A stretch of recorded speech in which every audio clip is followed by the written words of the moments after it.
Right now, students at Wright State University are working to improve pacemakers and possibly save lives. They're now looking at ways the devices are damaged and when that happens, because in some cases it could turn deadly.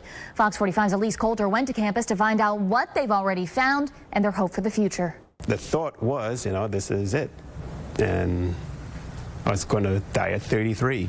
Gerard Simon calmly explains what happened the day he found out he had a heart condition. One day when I was driving to a friend's house, I suddenly developed tunnel vision. He was rushed to the hospital to find out. With the ventricles just firing, in my case, 300 times a minute, my heart was basically not working.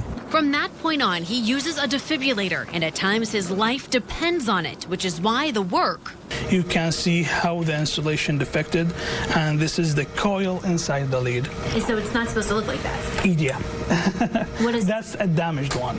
Students at Wright State are doing is important to him and so many. If that happened actually inside the human body, is going to be a disaster. Anmar Salih is a graduate student at Wright State University working in Dr. Goswami's lab. So what is that? That's also actually insulation defect. Salih and a team of other students are now inspecting more than 100 different pacemakers and defibrillators. Lead fracture would be like the ultimate type of damage, but then Ishay Mazzoni focuses on the damage done to the device either through the retrieval process once a person is passed or during insertion.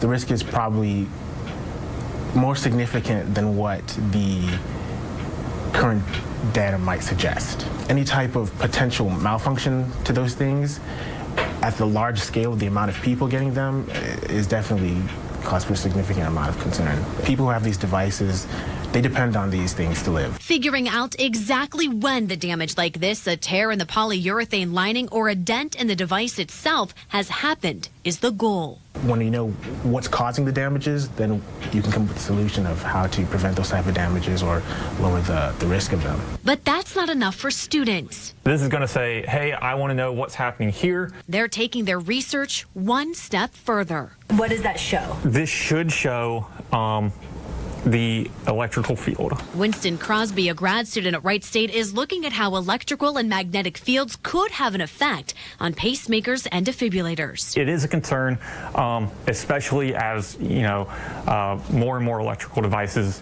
come into the market. You have to worry about cell phones and tablets and laptops and bigger and better desktop computers, as well as all of the other electrical devices that fill your home. We don't know the extent of the damage, I think.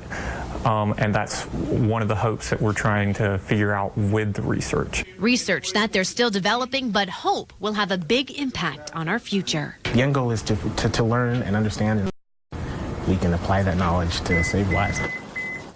And that was Elise Coulter reporting. Right now, the students are in the beginning stages of research and haven't published any sort of data just yet.